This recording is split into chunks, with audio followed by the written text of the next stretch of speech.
Sir already வந்து ஒரு பேட்டியில் வந்து விஜய் அவர்களை பற்றி பேசியிருந்தீங்க. இப்போ என்னடானா படத்தில் ஒரு விஷயம் ஒன்று பேசணுன்றதுக்காக நான் அவர் வந்து ஜனநாயகன் நடிக்கிறாரு, நான் வந்து மக்கள் நாயகன் அப்படின்னு நடிக்கிறேன் அப்படின்னு சொல்கிறீங்க.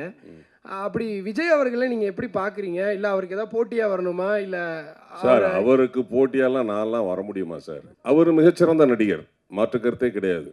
ஏன்னா 92லேருந்து இன்னைய வரைக்கும் வந்து தமிழ் சினிமாவில் ஒரு முக்கியமான ஒரு உச்ச நட்சத்திரம். எங்களுக்குள்ள வருத்தம் என்னென்னா, அவரை வந்து அடையாளப்படுத்தியது எங்களுடைய புரட்சி கலைஞர் கேப்டன் செந்தூரபாண்டி படத்தில்.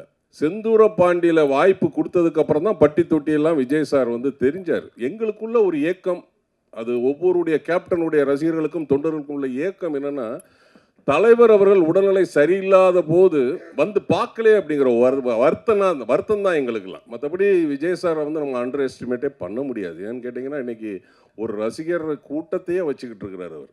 அது நேற்று கூட நீங்கள் கண் கூட பார்த்துருப்பீங்களே, ஏர்போர்ட்டில் துப்பாக்கி எடுத்துலாம் மிரட்டுறாங்கல்ல. நீங்கள் இதை நான் உண்மையை சொன்னால் உங்களுக்கு கோவம் வந்துடும். எந்த தலைவராவது போகும்போது இந்த மாதிரி துப்பாக்கி எடுத்து காட்டியிருக்காங்களா? இல்லை வேறு தலைவர்கள், அம்மையார் ஜெயலலிதா போகும்போதோ, டாக்டர் கலைஞர் அவர்கள் போகும்போதோ, இல்லை வேறு தலைவர்கள் போகும்போதோ இந்த மாதிரி காட்டினாங்களா? நம்ம இப்போ தானே நேரடியாக பார்க்குறோம். அதுதான் எங்களுக்கு வருத்தமாக இருக்குது. அந்த கலாச்சாரம் எங்களுக்கு வந்து கஷ்டமாக இருக்குது.